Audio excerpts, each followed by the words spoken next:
wahidah sallallahu alaihi asyra. Barang siapa yang bersolawat kepadaku satu kali solawat, maka Allah akan memberikan solawat kepadanya 10 kali. Solawat yakni memberikan rahmat atau berkah. Di antaranya riwayat yang bisa kita coba baca dalam Sahih Muslim nomor 334. Mana Sahih Muslimnya? Tadi minta diambil Bukhari Muslim, orangnya kok nggak balik? Hah? Oh, kuncinya ketinggalan. Baik.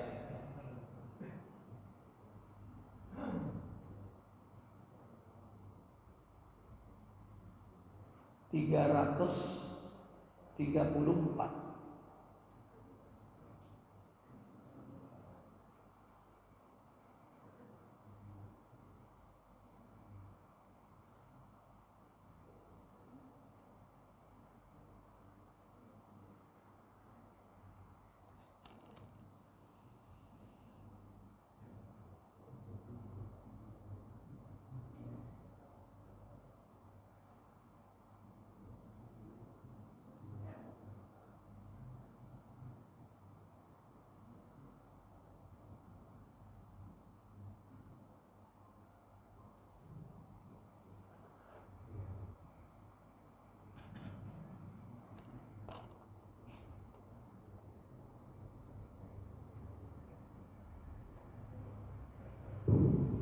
Silakan.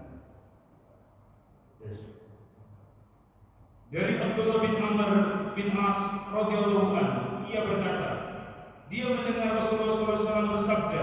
Apa sabda beliau? Apabila kamu mendengar muadzin menyerukan azan, maka ucapkan pula apa yang dibacakan muadzin itu. Kemudian bacalah salawat untukku. Bacalah salawat untukku. Fasalli alayya. Kenapa? Karena sesungguhnya orang yang berselawat bagiku, Allah memberi berkat kepadanya 10 kali. Iya, man shalla alayya sallallahu alaihi asyran. 10 kali lipat. Berarti untuk kepentingan kita. Bukan untuk Nabi. Nabi mah udah pasti mendapatkan salawat, sudah pasti mendapatkan rahmat. Tapi kalau kita belum tentu, Bapak Ibu. Makanya dengan kita mengucapkan salawat atas beliau, agar kita ini mendapatkan return, mendapatkan feedback, mendapatkan apa? Mendapatkan pengembalian yang lebih banyak. Iya. Jadi efek reboundnya itu luar biasa. 1 dikeluarin, yang masuk berapa? 10. Bukankah itu konsep bisnis? Dengan sekecil-kecilnya modal mendapatkan keuntungan sebesar-besarnya. Kita bersolawat kepada Nabi sekali solawat, maka Allah memberi balasan 10 kali.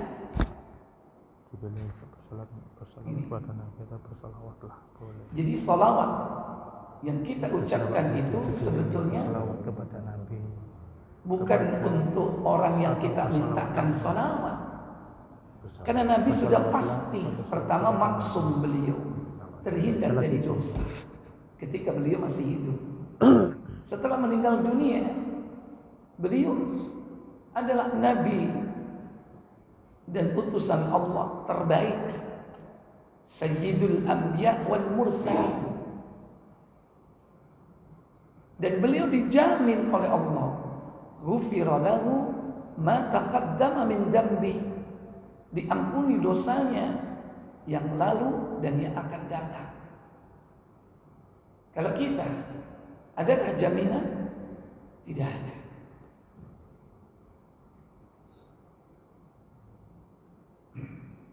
Maka sholawat yang kita ucapkan itu tidak lain bertujuan agar kita mendapatkan rahmat dan kasih sayang dari Allah, sebagaimana Nabi mendapatkan rahmatnya dan kasih sayang dari Allah. Bahkan Allah sendiri mengucapkan sholawat kepada Nabi. Para malaikat pun mengucapkan sholawat atas Nabi. Nah, apa yang dimaksud dengan sholawat Allah kepada Nabi? Dan apa yang dimaksud dengan sholawat malaikat kepada Nabi? Buka tafsir Ibnu Katsir, surah Al-Ahzab 33. Ayat yang ke-56. Allah Jalla Jalaluhu berfirman, Innallaha wa malaikatahu yusalluna 'alan nabi ya ayyuhalladzina amanu sallu 'alaihi wa sallimu taslima. Apa kata Allah? Sesungguhnya Allah dan malaikat-malaikatnya berselawat untuk Nabi. Hai orang-orang yang beriman, bersolatlah kamu untuk Nabi dan ucapkanlah salam penghormatan kepadanya. Allah bersolawat atas Nabi, malaikat bersolawat atas Nabi. Kita dipanggil, hai orang-orang yang beriman, sallu alaihi, bersolawatlah kau kepadanya, kepada beliau Nabi kita Muhammad, wasallimu taslima, dan juga ucapkan salam penghormatan. Ada solawat, ada salam. Makanya itu selalu dikaitkan, digabung, semoga solawat dan salam. Maka salam kita kepada beliau selalu kita ucapkan, di antaranya di dalam sholat. Setelah kita mengucapkan at-tahiyyatu lillah was-salawatu wat-thayyibat, assalamu alayka ayyuhan nabi, salam sejahtera kepada engkau wahai Nabi, wa rahmatullahi wa barakatuh. Menurut Imam Al-Albani dalam kitabnya Sifat Salat Nabi, ketika Nabi sudah tidak ada di muka bumi ini, wafat, maka ucapan salawatnya assalamu ala nabi wa rahmatullahi wa barakatuh.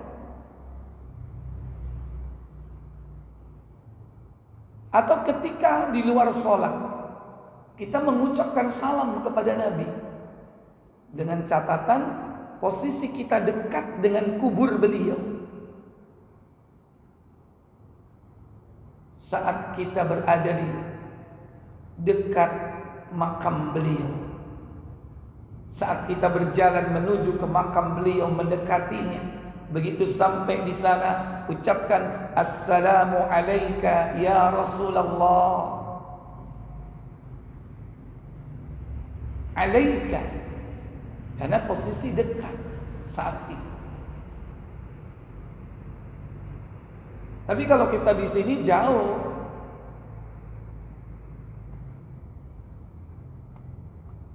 tapi kalau begitu dekat, ucapkan salam kepada beliau. Adapun sholawat dimanapun kau berada, di penjuru bumi manapun kau berada, maka Allah akan mengembalikan ruh Nabi kita untuk menjawab salam dan juga sholawat. Dan sholawat ini sekalipun dari penjuru bumi di paling ujung sampai kepada Nabi Sallallahu Alaihi Wasallam, karena beliau memiliki malaikat khusus, yang bertugas untuk menjadi kurir, kalau bahasa kita, kurir yang membawa sholawat kita kemudian disampaikan keharibaan Nabi. Malaikat siapakah itu? Masih ingat malaikat siapa, Bapak Ibu? Ngacung dulu dong. Sayyahin. Malaikat sayyahin. Ono hadiah rek. Untuk jawab dong. Ya, nanti kasih sama Pak Budi lah. Ya, pecel ya. Sayyahin malaikatnya.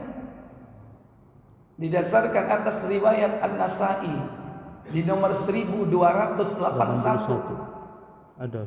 Silakan. Dari Abdullah radhiyallahu an, ia mengatakan bahwa Rasulullah SAW bersabda, apa sabda beliau? Allah memiliki malaikat sayyahin yang berkeliling di bumi. Mereka menyampaikan salam dari umatku kepadaku. Inna lillahi malaikatan sayyahin. Sesungguhnya Allah memiliki malaikat sayyahin. Malaikat ini mobile, berkeliling bumi, mencari orang-orang yang mengucapkan salam atas beliau. Yuballighuni ummatis salam, yang menyampaikan salam dari umatku kepadaku. Maka tidak perlu Nabi susah-susah datang ke negeri orang lain. Dan tidak akan mungkin Nabi akan datang ke negeri orang lain. Sebagaimana hidup beliau, ketika masih hidup, Nabi berada di Madinah, tapi Nabi tidak berada di Mekah. Nabi ya cuma satu. Jasadnya, fisiknya tidak bisa dibelah-belah menjadi banyak.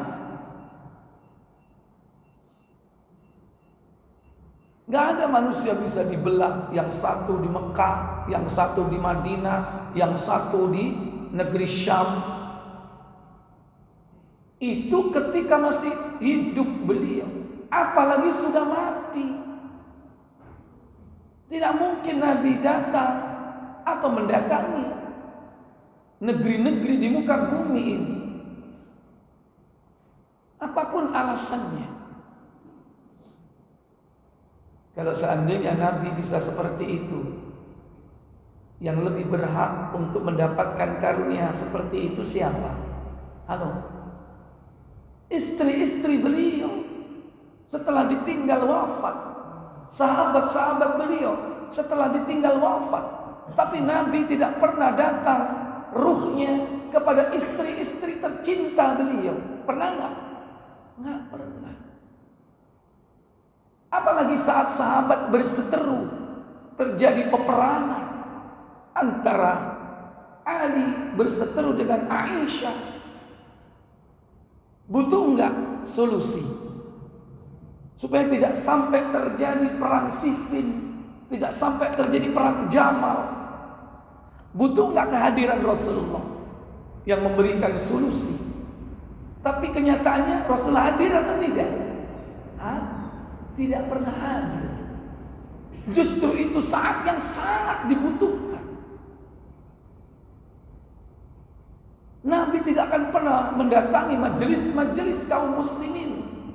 Nggak pernah. Kalaupun kita mengucapkan salam selamat, ada petugas khusus, yaitu malaikat Allah yang menyampaikan kepada beliau. Dan beliau jawab salam dan salawat itu. Nabi gak pernah kemana-mana. Oleh karena itu jangan gagal faham tentang bagaimana hakikat dari ruh. Karena Nabi tidak akan pernah datang ke majelis ketika antum dalam kondisi berjaga, melek. Tapi kemungkinan Nabi bisa datang ketika kau sedang tidur, yaitu dalam mimpi. Itu jelas. Karena berdasarkan dalil. Tapi Nabi tidak akan pernah datang ke majelis-majelis kaum muslimin karena tidak ada dalilnya. Sementara kau dalam keadaan berjaga.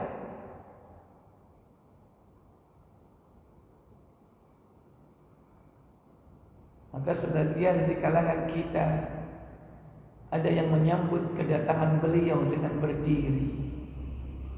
Benarkah Rasul datang? Benarkah Rasul datang?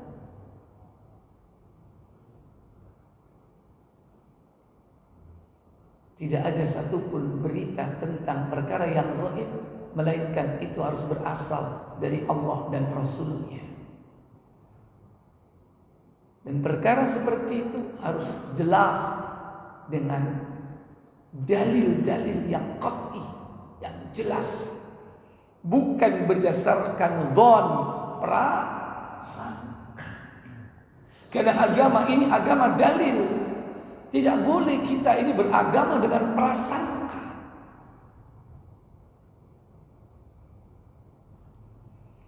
Maka bersolawatlah kepada beliau dimanapun kita berada.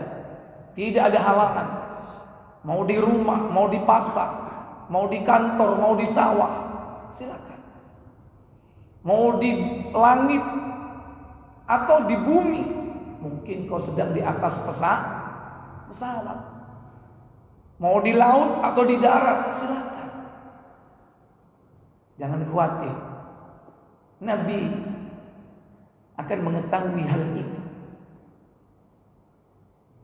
Karena beliau telah mendapatkan informasi itu dari sang malaikat Sayyahin. Maka Allah Jalla wa'ala memberikan salawat kepada beliau. Malaikat memberikan salawat. Apa bedanya salawat Allah dan salawat malaikat? Silakan. Sekarang baca tafsirnya. Ibnu Katsir surah Al-Ahzab 56. Imam Bukhari mengatakan, Abul Aliya telah mengatakan bahwa yang dimaksud dengan salawat dari Allah ialah pujiannya kepada Nabi sallallahu alaihi wasallam. Iya. Salawat Allah itu adalah pujian Allah kepada Nabi. Terus. Di kalangan para malaikat, dan salawat dari para malaikat ialah doa mereka untuknya. Iya. Salawat Allah, pujian Allah kepada Nabi di kalangan malaikat-malaikat muqarrabin, malaikat yang dekat. Dan salawat malaikat kepada Nabi adalah doa, permintaan malaikat bagi Nabi. Malaikat minta kepada Allah untuk Nabi. Apa yang dimintakan oleh malaikat? Lanjut. Ibnu Abbas mengatakan bahwa makna yusalluna ialah memberikan keberkahan. Keberkahan atau rahmat. Salawat Allah adalah keberkahan atas Nabi, rahmat atas Nabi, sebutan-sebutan dan pujian atas Nabi yang dilakukan oleh Allah. Kemudian demikian menurut apa yang telah diriwayatkan oleh Imam Bukhari secara taklif, memakai komentar yang bersumber dari keduanya, yaitu Abul Aliya dan Ibnu Abbas. Abul Isa At-Turmuzi mengatakan telah diriwayatkan dari Sufyan As-Sauri dan yang lainnya, yang bukan hanya seorang dari kalangan ahlul ilmi. Mereka mengatakan bahwa salawat dari Allah adalah rahmatnya. Salawat Allah kepada Nabi adalah rahmatnya. Terus? Dan salawat dari para malaikat adalah permohonan ampun bagi yang bersangkutan. Iya, salawat malaikat atas Nabi adalah istighfar, yaitu permohonan ampun. Permohonan ampun yang dipanjatkan malaikat kepada Allah untuk sang Nabi. Udah diampuni dosanya, tapi tetap dimintakan ampun.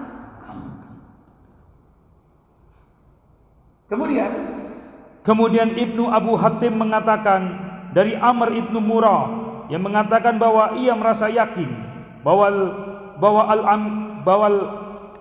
Al-Amasi meriwayatkan dari Atha ibnu Abu Rabah sehubungan dengan makna firman-Nya, sesungguhnya Allah dan malaikat-malaikatnya berselawat untuk Nabi, bahwa selawat dari Allah SWT dalam firman-Nya, Maha suci lagi Maha kudus, rahmatku mendahului azabku.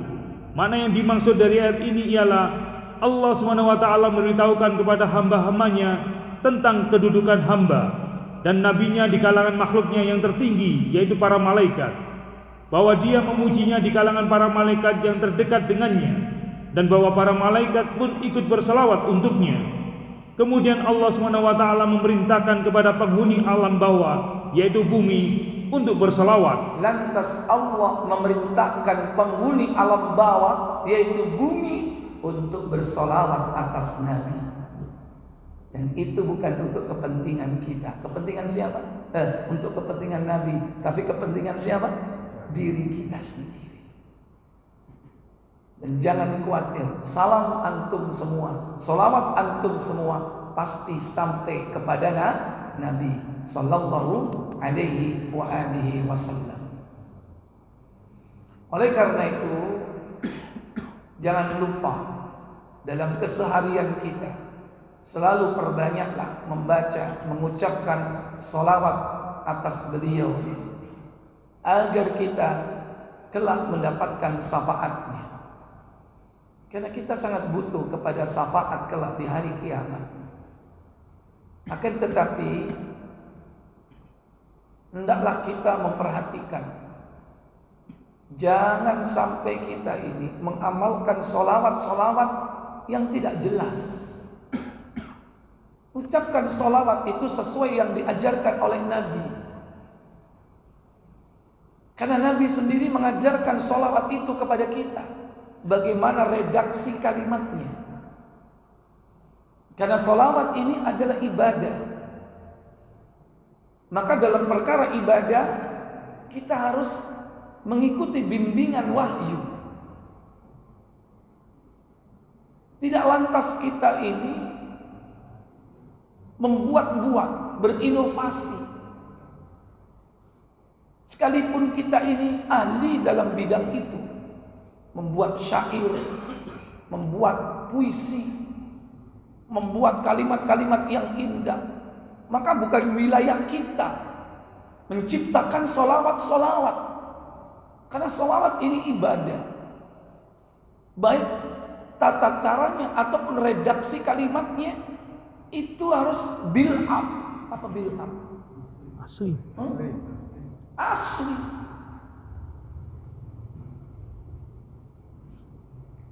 Para sahabat sendiri orang Arab, ahli dalam bahasa Arab. Dalam urusan solawat,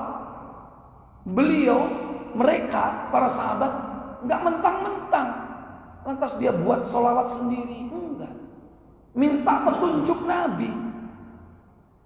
Wahai Rasul, bagaimana caranya aku bersolawat kepada engkau? Itu seorang pengikut yang sebenarnya. Orang yang ittiba kepada Nabi yang sebenarnya. Tidak merasa dirinya pandai lantas menciptakan kalimat-kalimat yang kemudian diamalkan dan diklaim bahwa ini adalah solawat yang hebat. Apalagi dengan tata cara tertentu, harus dibaca sampai sekian kali, sekian ribu, supaya nanti dapat fadilah ini dan itu. Ini tentu harus ada dalilnya, karena ini ibadah. Oleh karena itu Bapak Ibu, hendaklah kita mengikuti salawat-salawat yang syar'i. Maka saya bagi salawat itu ada as-salawatul masyru'ah, salawat yang disyariatkan, yaitu salawat yang diajarkan oleh Nabi Sallallahu Alaihi Wasallam, yakni kepada para sahabatnya. Dan itu banyak jalur periwatannya, banyak sekali. Hadisnya juga banyak terdapat dalam kitab-kitab hadis. Ada di dalam Sahihain, ada di dalam kitab Sunan, ada di dalam kitab Musnad. Dan ternyata periwayatnya itu banyak di kalangan sahabat. Tidak kurang dari 7 sahabat yang meriwayatkan tentang salawat. Dan mereka sendiri datang kepada Nabi, mendengarkan, meminta petunjuk bagaimana caranya bersalawat kepada beliau. Maka orang-orang yang pernah mendapatkan ilmu tentang salawat dari Nabi itu berbeda-beda. Tetapi inti dari salawatnya cuma satu, yaitu salawat yang sering kita dengarkan dan kita baca. Sahabat-sahabat yang mendapatkan pelajaran salawat itu diantaranya, pertama Abu Mas'ud Al-Ansari, kedua Ka'ab bin Ujrah, ketiga Abu Humaid As-Sa'idi, yang keempat yakni Abu Sa'id Al-Khudri, yang kelima ada seorang sahabat Nabi yang tidak disebut namanya, yang keenam Abu Hurairah, yang ketujuh Talha bin Ubaidillah. Ini diantara sahabat-sahabat Nabi yang mendapatkan ilmu sholawat dari Nabi. Yang pertama tadi apa? Abu Mas'ud Al-Ansari. Beliau mendapatkan yakni redaksi kalimat itu dari Nabi yang berbunyi, Allahumma salli ala Muhammadin wa ala ali Muhammadin kama sallaita ala ali Ibrahim wa barik ala Muhammadin wa ala ali Muhammadin kama barakta ala ali Ibrahim fil alamin innaka Hamidum Majid. Ini redaksi kalimatnya. Dan ini rujukan kitabnya dalam hadis-hadis, dalam kitab Al-Muwatta, dalam Sahih Muslim, Sahih Abu Dawud, At-Tirmidzi, An-Nasa'i, kemudian Musnad Imam Ahmad, Ad-Darimi, kitab Al-Musannaf Abdul Razzaq, ya,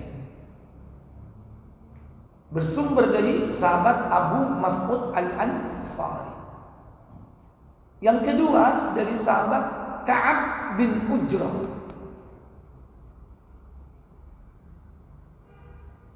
Kalimatnya berbunyi, Allahumma salli ala Muhammad wa ala ali Muhammad kama sallaita ala Ibrahim wa ala ali Ibrahim innaka Hamidum Majid. Allahumma barik ala Muhammad wa ala ali Muhammad kama barakta ala Ibrahim wa ala ali Ibrahim innaka Hamidum Majid. Bersumber dari siapa? Ka'ab bin Ujrah. Berikutnya yang ketiga dari Abu Humaid As-Sa'idi. Abu Humaid As-Sa'idi. Salawatnya berbunyi, Allahumma salli ala Muhammadin wa ala azwajihi wa dzurriyyatihi kama sallaita ala ali Ibrahim. Tidak ada innaka Hamidum Majid, tapi di sini ada tambahan Allahumma salli ala Muhammad, semoga Allah memberikan salawat atas Muhammad, wa ala azwajihi, dan atas istri-istri beliau, wa dzurriyyatihi, dan keturunan beliau, sebagaimana Allah telah memberikan salawat, sebagaimana engkau wahai Allah telah memberikan salawat atas Ibrahim. Wa barik ala Muhammad wa ala azwajihi wa dzurriyyatihi kama barakta ala ali Ibrahim innaka Hamidum Majid. Ibu ini bener maja, terus nak dibukain loh. Sepele satu telur.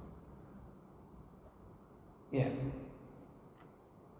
Kemudian berikutnya sudah berapa ini? Nomor 1 siapa tadi? Abu Mas'ud Al-Ansari. Terus? Ka'ab bin Ujrah. Ka'ab bin Ujrah. Abu Humaid As-Sa'di. Sa'idi. Abu Humaid As-Sa'idi. Baik.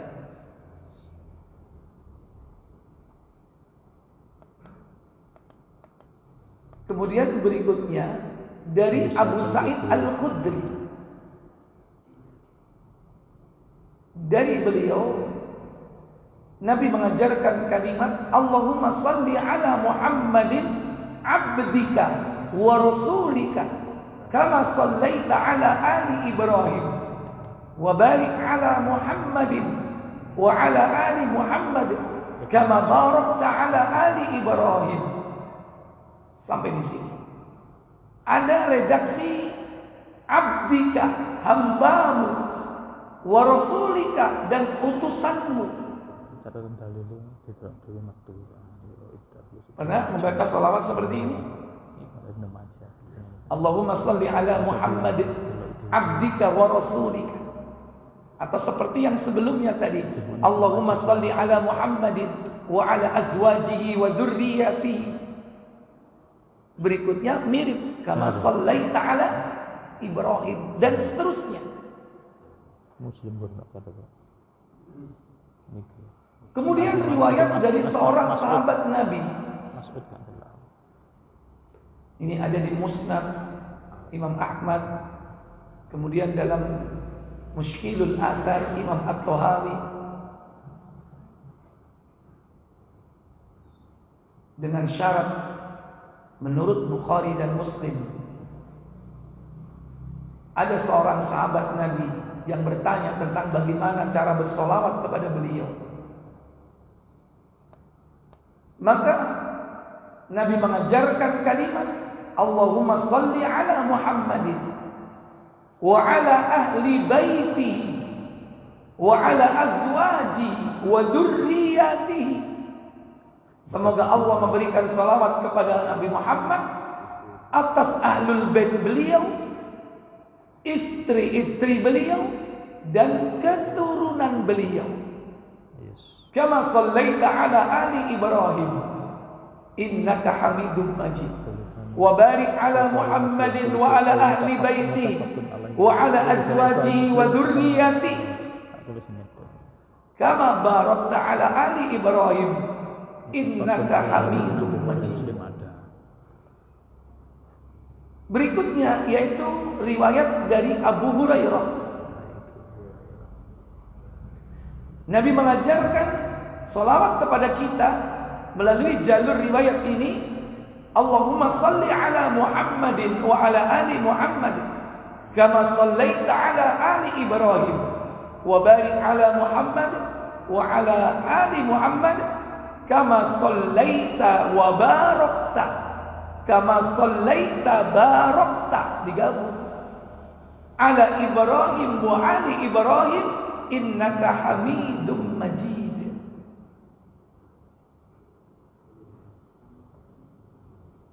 Apa di sini bedanya? Sallaita barakta.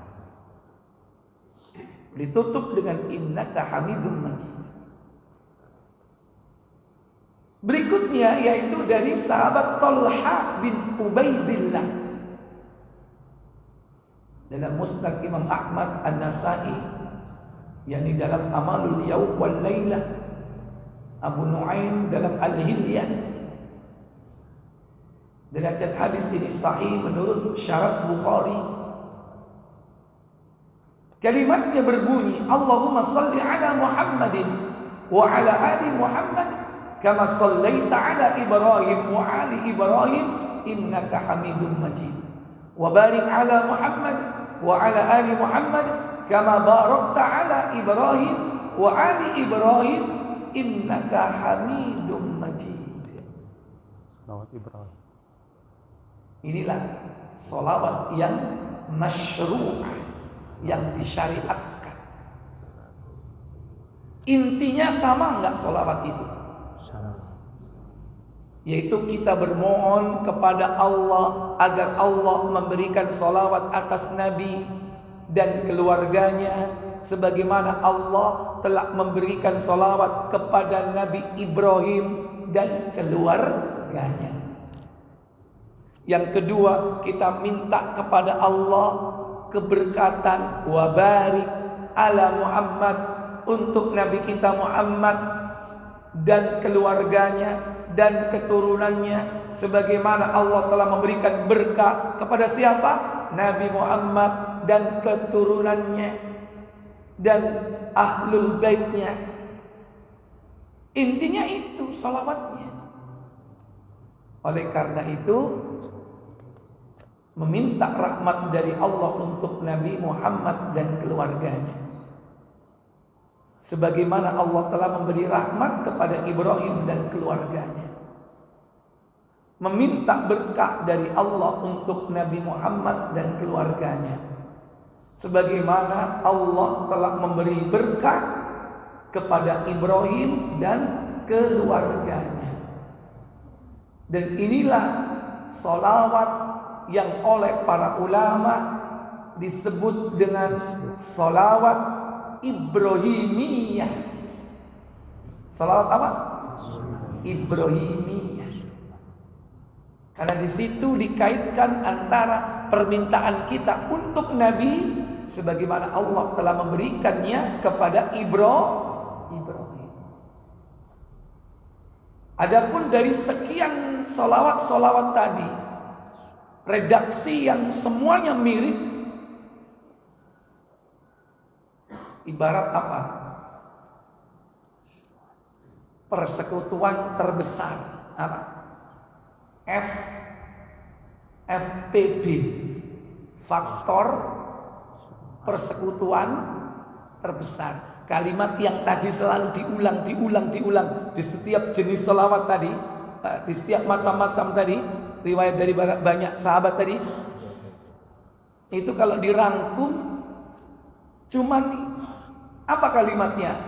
Yang paling pendek itu adalah Allahumma shalli ala Muhammad. Karena kalimat ini semuanya ada. Kalau yang lainnya wa ala ali Muhammad, kadang diganti dengan redaksi wa ala azwaji wa dzurriyyati, atau ala Muhammadin abdika wa rasulika, atau ada ala Muhammadin nabiyil ummi. Ada yang seperti itu. Ini yang paling sederhana. Dan inilah salawat yang disyariatkan. Maka dari itu, salawat apapun yang tidak pernah diajarkan oleh beliau adalah salawat yang tidak disyariatkan. Bagaimana sikap kita? Maka tidak perlu dibaca. Kita hanya mencukupkan diri dengan apa yang berasal dari mana? Dari Nabi kita Muhammad sallallahu alaihi wa alihi wasallam.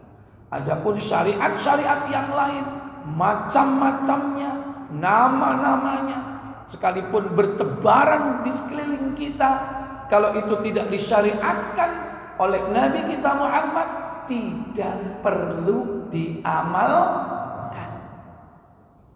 Insya Allah selamat. Kita cukup mengamalkan apa yang diajarkan Nabi, itu sudah luar biasa. Kalau kita istiqomah. Karena kita dianjurkan memperbanyak salawat kepada Nabi, terutama malam Jumat dan hari Jumat.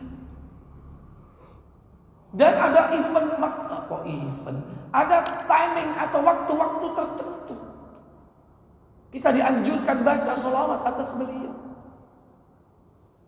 Ketika kita berdoa kepada Allah, jangan sampai lupa mengucapkan salawat atas beliau. Ketika ada saudara kita yang menyebut nama beliau, maka kita bersolawat atas beliau. Nabi sendiri mengatakan, al-bakhil, pelit wal medit. Ya.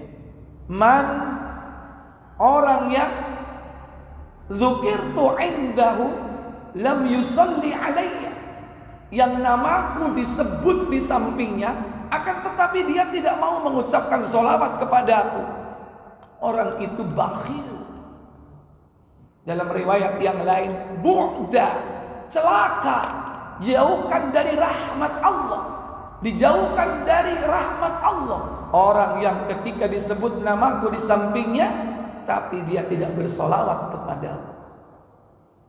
Maka kita dianjurkan banyak solawat, karena itu untuk kepentingan kita sendiri. Semoga Allah Jalla wa'ala memudahkan kita semua untuk mengamalkan amalan ini. Baik, mungkin ini pengantar dari saya untuk materi pada pagi ini. Saya berikan kesempatan Bapak Ibu untuk bertanya. Ya, silakan.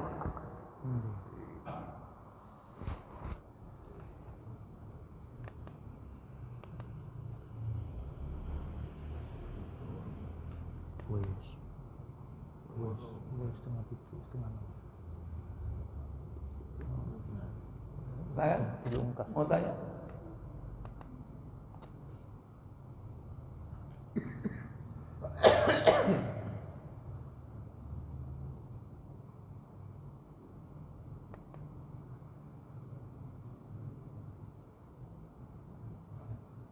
Silakan Pak.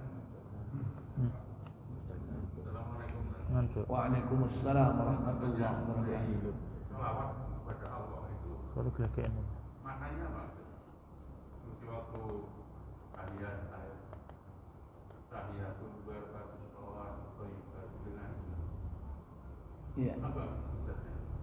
Iya. Baik. Ucapan yang kita ucapkan pertama kali kita duduk dalam tasyahud, pertama apa? At-tahiyyatu, salam penghormatan lillah, atau tidak pakai salam, penghormatan lillah, untuk Allah. At-tahiyyatu lillah. Jadi semua kembali kepada siapa? Allah. Ini tidak lain adalah pujian, sanjungan. Wassalawatu, dan solawat, yaitu rahmat. Wattayyibat, dan kebaikan. Lillah, untuk Allah. Apa Allah butuh kebaikan kita? Enggak. Apakah Allah butuh rahmat dari kita? Enggak. Makna lillah di situ bahwa semua tadi itu penghormatan, at-tahiyyat, kemudian sholawat, kemudian kebaikan, itu sumbernya justru dari siapa? Allah. Artinya antum mengucapkan pujian-pujian kepada Allah itu harus ikhlas, semata-mata karena Allah, untuk Allah. Sekalipun itu dari Allah, kita pun melaksanakannya semata-mata untuk Allah, lillah. Dalam redaksi lain, at-tahiyatul mubarakatus salawatut thayyibatu lillah. Sama Pak redaksinya. Cuman beda aja, lillahnya di belakang. At-tahiyatu lillah was-salawatu wat-thayyibatu. Kalau yang lain, at-tahiyatul mubarakatus salawatut thayyibatu lillah. Tahiyat penghormatan, keberkahan, salawat atau rahmat, kemudian terakhir dan kebaikan lillah, untuk Allah. Ini tidak lain adalah juga puja dan pujian untuk Allah Jalla wa'ala. Dan itulah etika kita di dalam berdoa. Dianjurkan kita berdoa dengan diawali memuja dan memuji Allah. Sebagaimana di dalam surah Al-Fatihah, sebelum kita meminta ihdinas siratal mustaqim, siratal ladzina an'amta 'alaihim ghairil maghdubi 'alaihim waladdallin, 3 permintaan kita ini diawali dengan 3 pujian dan sanjungan. 3 pujian dan sanjungan. Kalimat yang mana itu? Buka Muslim KBC 349.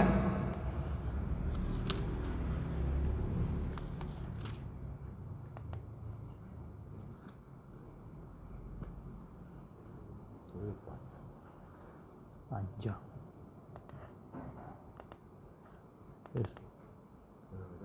Dari Abu Hurairah radhiyallahu anhu, ia berkata, Apa katanya? Nabi sallallahu alaihi wasallam bersabda, Apa sabda beliau? siapa yang tidak membaca Ummul Quran, yaitu Al-Fatihah dalam solat, maka solatnya tidak sempurna. Nabi mengulangnya sampai 3 kali. Lalu ditanyakan orang kepada Abu Hurairah, bagaimana kalau kami solat mengikuti imam? Jawabnya, bacalah perlahan-lahan, karena aku mendengar Rasulullah SAW bersabda. Apa sabda beliau? Bahwa Allah Ta'ala berfirman, Apa firman-Nya? salat itu kubagi 2, antara aku dan hambaku. Antara aku dan hambaku. Apabila Untuk hambaku ialah apa yang dimintanya, wali abdi ma sa'ala, dan untuk hambaku apa yang dia minta. Terus apabila dia mengucapkan Alhamdulillahi Rabbil Alamin, maka Allah Ta'ala menjawab, hamadani abdi, hambaku memujiku. Nah, ketika seorang dalam sholatnya mengucapkan Alhamdulillahi Rabbil Alamin, Allah menjawab, hamadani abdi, hambaku memujiku. Yang kedua, apabila dia mengucapkan Ar-Rahmanir Rahim, yang Maha Pengasih lagi Maha Penyayang, maka Allah Ta'ala menjawab, asna alayya abdi, Ar-Rahmanir Rahim, yang Maha Pemurah lagi Maha Penyayang. Allah Jalla wa'ala menjawab, asna alayya abdi, hambaku menyanjungku. Pujian, sanjungan. Ini sebelum kita minta itu etikanya begitu, Pak. Memuji, menyanjung. Yang ketiga, apabila dia mengucapkan Maliki Yaumiddin, Maha Penguasa hari kemudian, maka Allah Ta'ala menjawab, Majjadani abdi, hambaku mengagungkanku. Maliki Yaumiddin, Maha Penguasa hari pembalasan, maka Allah menjawab, Majjadani abdi, hambaku mengagungkanku. pujian, sanjungan, dan pengagungan. Baru minta setelah itu. Apa mintanya? Ihdinas siratal mustaqim, tunjuki kami jalan yang lurus. Siratal ladzina an'amta 'alaihim, jalannya orang-orang yang telah diberi nikmat atas mereka. Permintaan kedua. Permintaan ketiga, ghairil maghdubi 'alaihim waladdallin, bukan jalan orang yang kau murkai atas mereka, dan juga bukan jalan orang yang sesat. Ini Pak, sistematika di dalam kita meminta kepada Allah itu demikian. Sebelum minta itu, puji Allah, sanjung Allah, agungkan Allah. Kayak sampean iki lho nek njaluk nang wong, tak ngono kan? Sampean njaluk nang bojo, ngerayu dhisik kan? Ayo ya. Biasa gak tau ngomong yang. Nek ana karepe ngomong ya. Sampean nek arep utang nang kanca lak ngono. Teko nang ngomong, "Cak, tunggaring Cak, sampean Cak, tambah ganteng." Ya. Dipuji. Sampean tambah enom Cak. Iki sampean sepeda motor iku antik iki sepeda motor. Iki gak ono tunggale. Temenan iki. Koyok sampean antik. Ujung-ujungnya Cak nyelang duit. Ya, itu seperti itu. Sama. Itu di surah Al-Fatihah dan di akhir salat kita puji Allah. At-tahiyyatul mubarakatus salawatut thayyibatu lillah. Baru kita ucapkan salam atas Nabi. Assalamu alayka ayyuhan nabi wa rahmatullah wa barakatuh. Baru kemudian kita ucapkan salam untuk diri kita semua. Assalamu alayna wa ala ibadillahis salihin. Baru kita bertasyahud, asyhadu an la ilaha illallah wahdahu la syarika lah wa asyhadu anna muhammadan abduhu wa rasuluh. Setelah pujian kepada Allah, sanjungan kepada Allah, baru sistematikanya setelah itu apa? Mengucapkan sholawat atas Nabi. Baru setelah mengucapkan sholawat atas Nabi, innaka hamidum majid, berdoalah. Berdoa. Makanya ojo salam. Innaka hamidum majid. Assalamualaikum. Waduh, emane rek. Habis memuji Allah, sudah bersolawat atas Nabi, langsung salam. Mintalah kita di ujung sholat kita itu. Dan Nabi beberapa riwayat mengajarkan hal-hal yang perlu dimintakan, baik itu perlindungan atau permintaan. Di antaranya Nabi mengajarkan kalimat Allahumma inni a'udzubika min adzabi jahannam wa min adzabil qabri wa min fitnatil mahya wal mamat wa min syarri fitnatil masihid dajjal. Di antaranya Nabi juga mengajarkan doa permintaan sebelum kita salam. Allahumma a'inni ala dzikrika wa syukrika wa husni ibadatik. Silakan. Atau doa-doa yang lain yang masyru'ah, yang disyariatkan. Banyak kan doa-doa yang disyariatkan. Baca, wahai Allah, tetapkan hati kami, ya muqallibal qulubi, tsabbit qalbi ala dini. Itu juga penting. Semua doa yang diajarkan Nabi boleh dibaca di situ. Ya, wallahu a'lam. Baik, yang lain. Silakan. Jadi selawat yang paling pendek Allahumma sholli ala Muhammad. Iya, paling pendek. Kan sering-sering kepada cuma pakai Allah sallallahu alaihi wasallam. Boleh. Sama tadi. Boleh. Ya, Allahumma sholli ala Muhammad atau sallallahu ala Muhammad boleh. Itu hanya apa? Redaksi saja. Tapi maknanya sama. Ya. Yang lain. Ini Pak, monggo silakan. Waalaikumsalam warahmatullahi. Bagaimana sholawat-sholawat yang berlebihan dalam memuji Rasulullah dan bagaimana kita mencintai Allah dan Rasulullah. Ya. Kita diwajibkan mencintai Allah dan mencintai Rasulullah. Sebagai wujud kecintaan itu, maka kita taat kepada Allah dan Rasul. Di antara perintahnya yaitu Allah memerintahkan agar kita bersolawat atas beliau. Jadi itu caranya kita mencintai Allah, mencintai Rasul, itu dengan cara ittiba, mengikuti ajaran beliau. Itu bukan cinta emosi.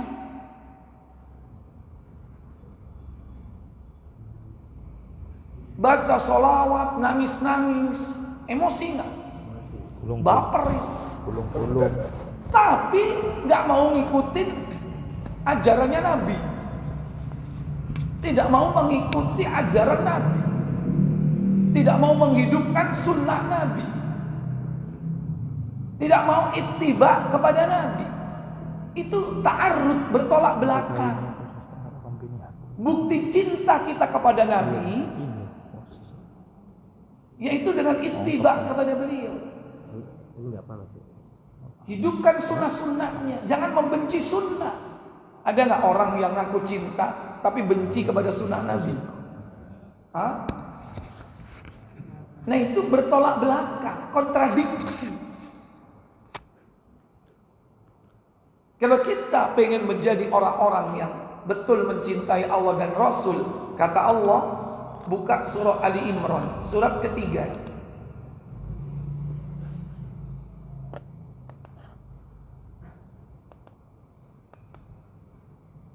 Ayat ke-31.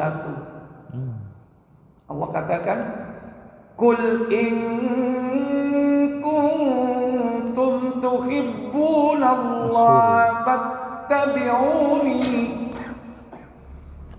fattabi'uni yuhibbukumullahu wa yaghfir lakum dhunubakum wallahu ghafurur rahim.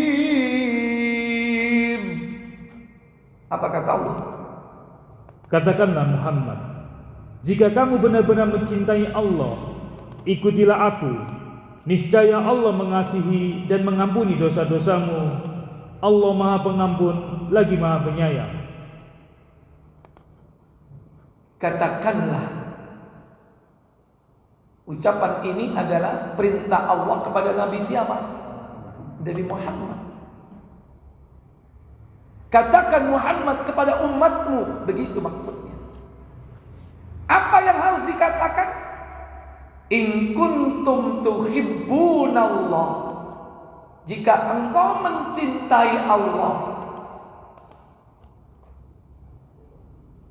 dan mencintai Rasulullah. Duh, ada nggak? Ada nggak di sini? Cuman Allah saja kan? Qul, katakan Muhammad kepada umatmu, in kuntum tuhibbunallah, jika kau mencintai Allah dan mencintai Rasulullah.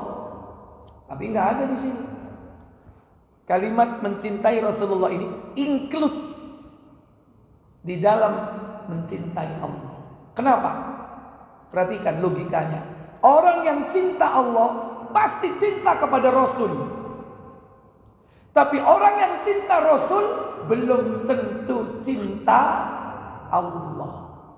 Bukti, saya tanya, Abu Thalib cinta Rasul nggak? Abu Thalib paman beliau cinta Rasul nggak? Cinta Allah nggak? Nggak cinta sama Allah. Sampai Nabi di akhir hidupnya mengajak pamannya, ya wahai paman, qul la ilaha illallah, ucapkan kalimat la ilaha illallah. Kalimatan uhajju laka, kalimat yang aku bisa berhujjah untuk dirimu yaumal qiyamah kelak. Di sebelahnya Abu Jahal, Pak. Atarghibu an millati Abi Abdul Muttalib, apakah kau benci kepada agama bapak kita Abdul Muttalib? Kelakep, nggak mau bicara Pak Abu Thalib sampai mati. Maka matinya dalam keadaan cinta nggak Abu Thalib sama Nabi? Cinta banget, tapi cinta fisik. Aduh, ponakanku, aduh. Tapi diajak, ayo, paman, la ilaha illallah. Kok disik ya? Kok disik? Cinta Nabi, tapi tidak cinta Allah. Tapi kalau cinta Allah, Allah memerintahkan hambanya untuk mencintai Nabi. Kalau dia cinta Allah, pasti dia akan cinta apa? Cinta Nabi. Makanya cinta Allah dan Nabi, cinta Rasul itu satu paket. Satu paket. Caranya bagaimana? Wujudkan cintamu kepada Allah, pasti kau akan cinta kepada Rasul. Dan kalau kau mengaku seperti itu, konsekuensinya adalah apa? Fattabi'uni, ikutilah aku, ittiba'lah kepadaku, ikuti ajaranku. Itu maksudnya. Ada orang yang ngaku-ngaku cinta kepada Nabi, tapi benci kepada ajaran Nabi. Maca sholawat sampai emuan, ngaku nih cinta Nabi, tapi ono wong jenggoten dilokno goblok, ono wong jenggoten dilokno wedhus. Menghina sunnah nggak ini? Menghina sunnah. Katanya cinta Nabi, tapi kok menghina sunnah Nabi? Bertentangan ya? Jangan-jangan cintanya palsu, hanya mengaku, hanya mengklaim. Apalah artinya mengaku? Berapa banyak orang yang mengaku cinta, tapi yang diakui sebagai cintanya tidak mencintainya. Itulah cinta bertepuk sebelah tangan. Kau mengaku cinta Nabi, tapi bisa jadi Nabi benci kepadamu nanti. Kenapa? Kau sebelumnya telah membenci sunnahnya, membenci ajarannya. Oleh karena itu, wujudkan cinta kepada Nabi itu dengan ikuti ajaran beliau. Sekecil apapun, Pak, sekecil apapun. Selama tidak ada halangan, laksanakan sebagai bukti apa? Cinta. Kalau antum cinta kepada Nabi, buktikan apa? Berpuasa di hari kelahiran beliau. Di hari kelahiran beliau. Beliau lahir hari apa? Hari Senin. Tutup mulutan. Hari Senin. Tapi kenapa orang mengaku cinta Nabi hanya memperingatinya di tanggal kelahirannya? Beda nggak tanggal sama hari? Tanggal sama hari? Beda nggak? Tanggal itu setahun berapa kali? Sekali. Kalau hari setahun berapa kali? Dalam sebulan ada berapa hari Senin? Ada berapa? 4 kali 12 berapa? 48 kali kau wujudkan cintamu kepada Nabi. Dengan apa? Puasa Senin dan Kamis. Karena Nabi itu jelas dalam hadisnya, hari Senin adalah hari kelahiranku, makanya aku berpuasa. Buktikan kalau kau cinta Nabi, ikuti sunnahnya, puasa Senin. Kenapa? Mencintai hari kelahiran beliau. Hari kelahiran, bukan tanggal kelahiran. Sedangkan tanggal itu sendiri simpang siur, dipermasalahkan di kalangan para ulama. Apakah benar 12 Rabiul Awal? Banyak pendapat. Tapi kalau hari, semua ulama tidak berbeda pendapat. Hari apa? Senin. Karena itu didasarkan hadis sahih. Wujudkan cintamu dengan puasa Senin Kemis. Mencintai Nabi kok setahun pisan. Tiap hari mencintai Nabi itu. Nah, kalau puasa ya Senin Kemis. Dan Senin Kemis itu juga hari di mana amal kita diangkat oleh Allah, kata Nabi. Hari Senin amal diangkat kepada Allah, hari Kamis amal diangkat kepada Allah. Dan aku suka akhir dari hari itu aku sedang berpuasa. Ketika amalku di store kepada Allah, akhir catatannya adalah aku sedang berpuasa. Itulah Nabi. Nah, kita ikuti, ittiba kepada beliau. Nabi suka memakai baju putih, ikuti semampu kita. Tapi ini ana wong klambi putih aja dilokno. Kon niku lho arep haji ta. Wis kaji ta kon bendino kupluk putih ae. Ya. Nabi itu senang dengan baju putih. Ilbasul bayad. Pakailah pakaian yang berwarna putih. Fa innaha atyab wa athhar. Karena itu lebih baik dan lebih suci, lebih bersih. Wa kaffinu mautakum biha. Kafanilah orang yang mati di antara kalian dengan kain putih. Itu Nabi. Tapi kita harus sesuai kemampuan kalau kita mau mengamalkan. Ojo makso, kelambimu ireng kepingin putih, mau labur kapur. Ojo, ya. Ya saono. Tapi jangan sampai kita membenci sunnah. Bahaya membenci sunnah itu. Kadang-kadang orang membenci itu karena tidak tahu. Makanya menuntut ilmu supaya tahu. Ternyata selama ini saya salah. Astagfirullah, saya kok tidak suka kepada hal seperti gini. Ternyata ini ajaran Islam. Ternyata ini sunnah Rasul. Saya kok kemarin kok gak suka ya. Karena salah mindset. Atau terkena virus informasi-informasi yang menyesatkan. Semoga Allah Jalla wa'ala memberikan pencerahan kepada kita melalui Al-Quran dan As-Sunnah. Baik, saya pikir cukup 2 saja. Semoga bermanfaat untuk kita semua. Kita tutup kafarat majlis. Subhanakallahumma wa bihamdik asyhadu an la ilaha illa anta astaghfiruka wa atubu ilaik. Wassalamualaikum warahmatullahi wabarakatuh. Waalaikumsalam warahmatullahi wabarakatuh.